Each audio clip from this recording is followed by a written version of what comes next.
Саламатсызбы, Рыскелд Жыныбекович. Мына жакында жаңы дем аттуу саясий бириктмеге кирдиңиз. Ушул бириктмеге киришиңизге себеби эмне болду? Маегибизди ушундан баштасак. Биринчиден, жаңы дем деген саясий тилектештик же ынтымакка киришиме бир гана нерсе себеп болду. Менин саясатта кала турган болсом, анда шайлоого бара турган адам болушум керек болчу. Мен буга чейин шайлоого барам деген ниетимди билдиргенмин, бирок СДПК партиясынын катарында барам деп айткан болчумун. СДПК партиясынын тагдыры арсар болуп турган. Экинчи йылда соттун чечими чыккандан кийин биротоло чекит коюлду.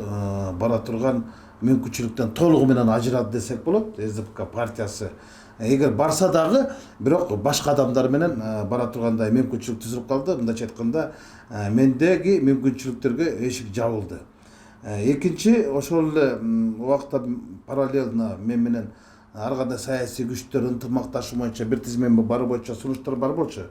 Бир топ партиянын лидерлери менен жолугуп кеңешип көргөн болчу. Эгер СДПК партиясы барбай кала турган болсо, биздин менен чогуу барбайсыңбы деген сунуштар көп эле болду. Анан ошол сунуштардын ичинен мен мага жакыныраагы же болбосо менин көз карашыма төп келе турган бир гана атам экен, Акшумкар КЛДП түзгөн альянс болчу. Алар буга чейин эле ушундай уюмду түзүп, мындай жарыялай албай турушкан.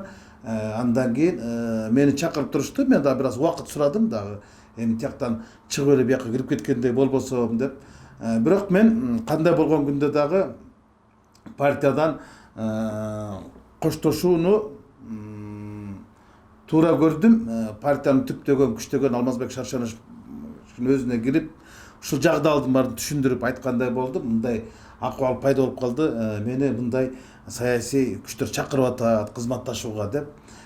Ошондой эле оюмду саясий кеңеш мүчөлөрүнө, депутаттарга билдирдим. Ал тургай жаштар канатына, Алмазбек Шаршеновичтин балдарына дагы айтып, мындайча айтканда, бардык СДПКнын балдарынан, аксакалдардын баарынан батасын албасам дагы алдынан өттүм. Андан кийин бул бириктмеге кирүү боюнча өзүмдүн чечимди кабыл алдым. Чечим кабыл алганда эле оңойго турган жок. Бир топ сүйлөшүүлөр болду. 2-3 күн сүйлөштүк. Бирок сүйлөшүүлөрдө эмес. Мен алар менен мурунтан эле сүйлөшүп жүргөм. Саясатта бирге жүргөн болчумун. Көптөр биле бербейт болуш керек. Мен 2000-жылкы президенттик шайлоодо Өмүрбек Чиркешович анда ат салышканда, ал кездеги президент Акаев менен мен анын Чүй областындагы батыш тарабындагы штабын жетектеп, ыйгарым укуктуу өкүлү болчумун. Ал эми 2007-жылкы парламенттик шайлоодо Атамекен менен Акшумкар биригип бир болуп барганда, мен Талас областында Кара Бура район штабын жетектегем. 2007-жылы мен Акшумкар партиясы саясий кеңеш мүчөсү болгон болчумун, СДПК партиясына чейин. Мындайча айтканда, мен үчүн Өмүрбек Чиркешев Текебаев дагы, Темир Сариев дагы мындай өйн адамдар эмес болчу. Саясатта бирге агып келген болчубуз. Ал эми 2010-жылы биз ушул үчөөбүз тең ушул бириккен элдик кыймылдын саясий кеңешинин мүчөлөрү болгонбуз. Жанар менен мен 5 жыл парламентте чогуу иштештим. Элдар Абакиров менен ал өкмөттүн ичинде болсо дагы мындай мамилебиз түз болчу. Мына ушулардын айлансына барыш мен үчүн мындай жеңилирээк болду. Мени биринчиден ушул саясий кеңештин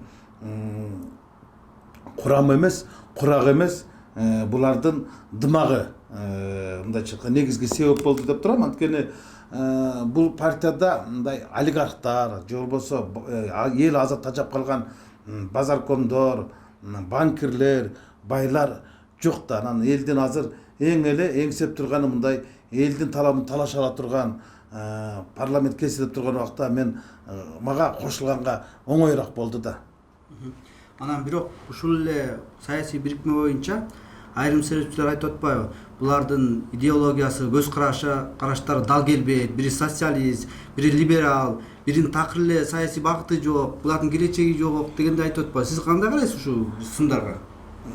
Туура да, бирок мен мындай сындарды айтып атат, бирок мындай сындарды эмнеге айтып атат? Туура. Бир кездерде бизде бир эле партия бар болчу, коммунисттик партия бар болчу да. Анан ошо коммунисттик партиянын мүчөлөрү кызматтан кызматка көтөрүлчү. ошо кызматтан көтөрүлүш үчүн баардык коммунисттик партия мүчөсү болушкан.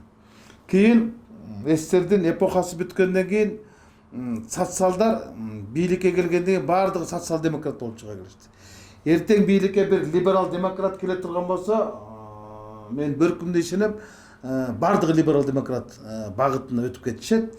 Бул эми турмуштун замандын агымы болуп атпайбы? Анан чын-чынына келгендечи, да айтып атат, Рыскелди деген социал демократ, Жанар либерал демократ, Текебаев деген ашынган социалист, Сариев белгисиз, анан булар кантип бир казанда булардын баштары кайнап калат дегендей өңүттү айтып атпайбы?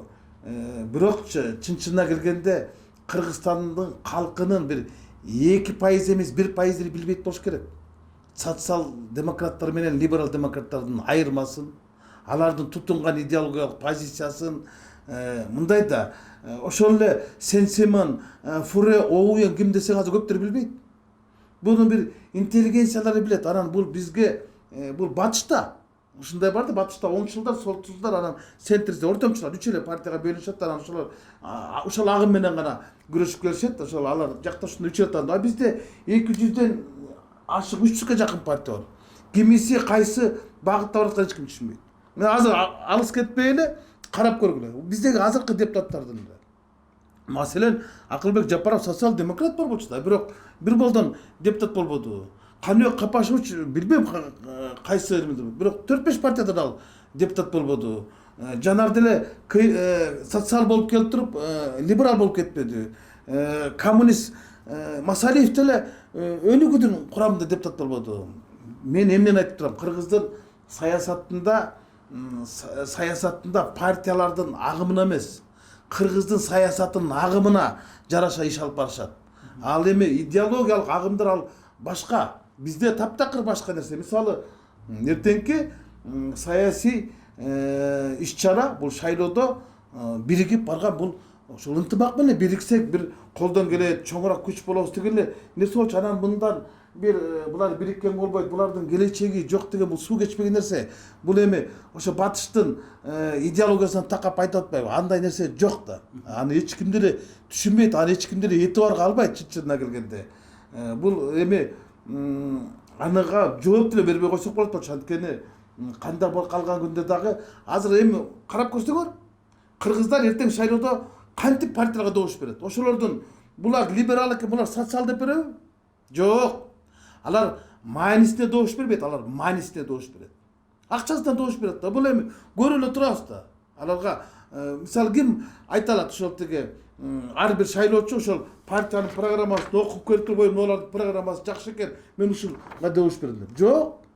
Социал деп СДПКга добуш бере турган болсо, Атамбаевга добуш берет. Жок, Атамекенге добуш бере турган болсо, Текебаевдин имиджи үчүн добуш берет. Акшумкарга добуш бере турган болсо, Сариевдин имиджи үчүн добуш берет. Дагы республикага добуш бере турган болсо, Бабановдун имиджи үчүн добуш берет. Программа, алардын идеологиясы, багыты, тутунган эмес деген жок нерсе. Анан ушул коомдо дагы бир пикирлер айтып атат да, мына сиздердин бирикмени бийликке карата оппозициялык маанайда бирикме катары түшүнүп атышат. Анан элдин үнүн башка партияларга салыштырмалуу коркпой айта алат деген көз караш бар да. Анан сиздердин президент болуу менен мамилеңиздер кандай болот? Бийлик менен мамилеңиздер кандай болот? Ушул багытта ойуңузду айтсаңыз. Эми бийлик албетте бийлигин сактап калыш үчүн бийлик өздөрүнүн таламын талаша турган топтордон өздөрүнүн партиясын мындай административдик ресурс, каржылык ресурстан жардам берип алып барганга аракет кылат. Бул кыргыз саясатында болуп келаткан эле, уланып келаткан салт. Туура, бийликтен азыр 3-4 партия баратат биригип. Көбүрөөк мандат алып калабыз, көбүрөөк сактап калабыз дегендей. А бирок ириде мамлекетти сактап калабыз деген дагы талап пайда болбоду. Эл бийлик азыр эгер өзүн сактап калабыз десе, бийлик ушул системаны сактап калабыз дейт. А бирок эл бул системага каршы болот атпайбы?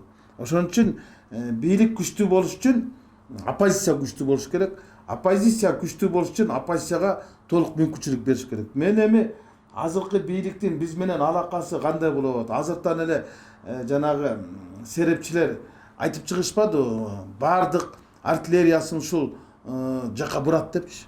Бул жаңылыштык. Бизде бул сергек сереп эмес, бул кургак сереп. Мен айтып коеюн, азыркы бийлик үчүн биздин альянс, Атамекен альянсы, же болбосо жаңы дем бирикмеси бул коркунуч жаратпайт.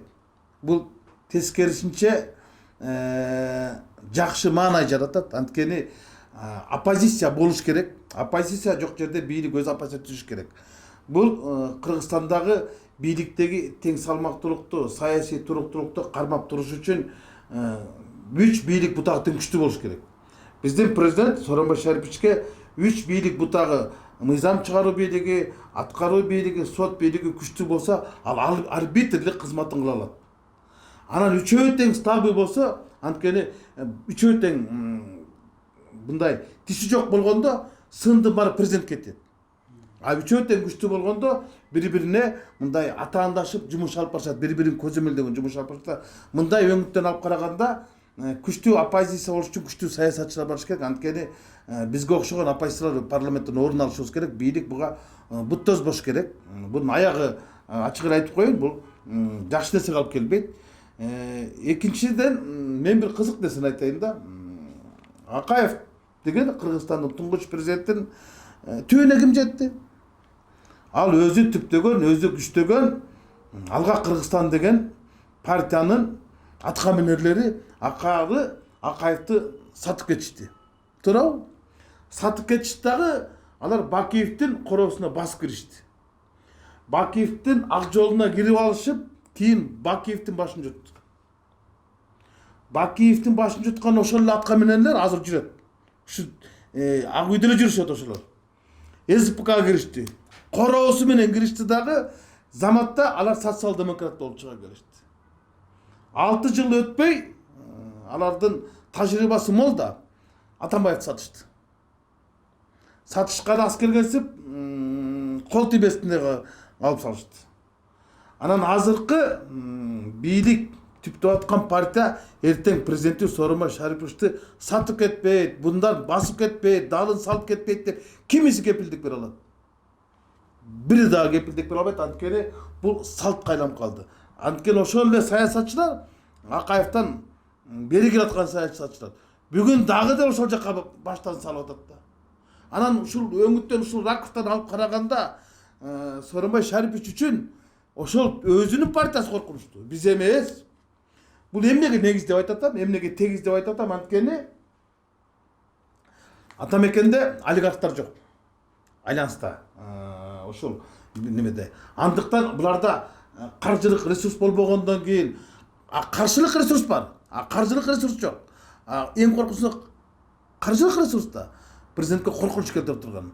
Каржылык ресурс именно ошол жанагы Мекенем Кыргызстан, биримдикте, Кыргызстанда мына ошол жерде бар. Ал жерде жалаң байлар, банкирлер, базаркомдор, башкалар. Бардыгы ошол жерде. Мына олигарх деген сөз эмне? Олигарх деген өзүнүн байлыгы аркылуу бийликке кысым кылган адамды олигарх деп коюшат. Олигархтар бар ошоктон атпайбы? Олигархтар бар жерде коркунуч бар. А бизде олигархтар жок да. Мындайча айтканда бизден коркпой эле койсо болот. Өзүнүн тегерегинден коркунучтуу адамдар бар ошол жерде да. Мен ушул айтам, анан бийлик деле мен билип турам, ал жерде деле сергек сереп сала турган адамдар бар. Сооронбай Шариповичтин деле саясатта тажрыйбасы бар. Ал деле билип турат, сезип турат. Коркунучтун бардыгы кайсы жактан кош көрүнөрүн. Андыктан Атамекен партиясын азыртан эле президентке каршы коюп аткан кимдер? Булар именно ошо президенттин тегерегиндегилер. Алар өздөрүн мындай application маневр деп бизде шек санабасын деп, мына ушулар опасный. Булар коркунучтуу депчи. Коркунуч жок, аякта эмес, коркунуч башка жакта. Убакыт көргөзөт да дал ушулар. Мурункуларды кандай кылып сатышса, мурункуларды кандай кылып басып кетишсе, дал ошондой немеге алып келем. Буну мен айтып да келгем, айтып да жүрөм. Эгер жакын арада кирип калсам, мен ушул сөздү эле ажык айтам. Ушу сиздин президент менен болгон мамилеңиз кандай болот? Ушу альянска киргениңизге кандайдыр бир мамилеңиздерге таасир этпейби? Ушул боюнча пикириңизди уксак. Мен эми Сооронбай Шарипович менен 20 жылдан ашык жеке мамилем бар. Биз ошол ар кимдин өзүбүздүн көз карашыбызга сый урмат менен карап келгенбиз. Мен бир дагы жолу ал кишини таарынткыдай иш кылган жокмун. Ал дагы мен бир дагы жолу мындай таарынта тургандай иш кылган жок. Биздин жеке мамилебиз өзүнүн нугунду кыла берет. Мени азыркы тандоом деле ага мындай таарына тургандай негиз алып келбейт. Анткени мен ал кишинин жакшы билем мүнөзүн. Анткени мен ойлоп турам, менин ушу жаңы бир ынтымакка барганымдан ал киши таарынып мындай мамиле өзгөрөт депчи. Жок, мамиле өз нугунда кала берет деп мен терең ишенем. Анан акыркы суроо болсун. Ушу альянска кирген сиздин акыркы чечимиңиз болобу же убакыттын өтүшү менен шайлоого чейин да бир өзгөрүүлөр болушу мүмкүнбү? Эми мындай экен да, саясаттын агымы Кыргызстандагы эч ким мындай алдынан албайт. Мен айтышып атат да, сен бир отуруш менен кетип калган турбайсыңбы? Бизде деле мүмкүнчүлүктөр бар эле. Биз дагы сиз менен үмүтүбүздү, үгүтүбүздү бирге кылсакпы деген бар эле, тилектер бар эле, ниеттер бар эле депчи. Мен бул декларация деген юридический термин, бул торжественный же болбосо салтанаттуу жарыя. Мындайча айтканда биз бирикмени же болбосо шайлоого бирге барабызды жарыя кылдык. Декларациянын өзүнүн укуктук сөз менен айтканда ушундай. Это торжественный акт, же болбосо мындайча айтканда церемония. Биз ушул бирге кадам таштарыбызды, бирге басарыбызды, бир тизме менен барарыбызды жарыя кылдык. Бирок президенттин айли жарлыгы чыга элек, тизме айли түзүлө элек. Эми бирөөлөр кирет экен, бирөөлөргө чыгат экен, бирөөлөр бирөөгө таанат экен. Алдыда кандай кырдаал болуп кетет, бирок биз ниетибизди, тилегибизди билдирип, бир тизме менен барабыз деп кол коюштук. Бул акыркы чечим эмес. Акыркы чечим бул президенттин жарлыгы чыгат, анан кийин партиялардын съездери болот. Ошондон кийин тизмеге киргенден кийин же болбосо ошол курултайдын алдында айтсак болот да, мына мен ушул орунга макул болдум, же болбосо мен ушундай программага макул болдум депчи. Азыр эми биз программаны иштеп жатабыз. Программадан кийин анан кийин тизме түптөлүп баштайт. Анан эми көз караштар азырынча жакшы эле иштерди баштап алып барганы жатабыз. Ниеттерибиз, тилектерибиз, ынтымагыбыз жакшы. Бирок акыркы чечим деп айтканга айыл эртерээк калат. Чоң рахмат ачык маек бергениңизге.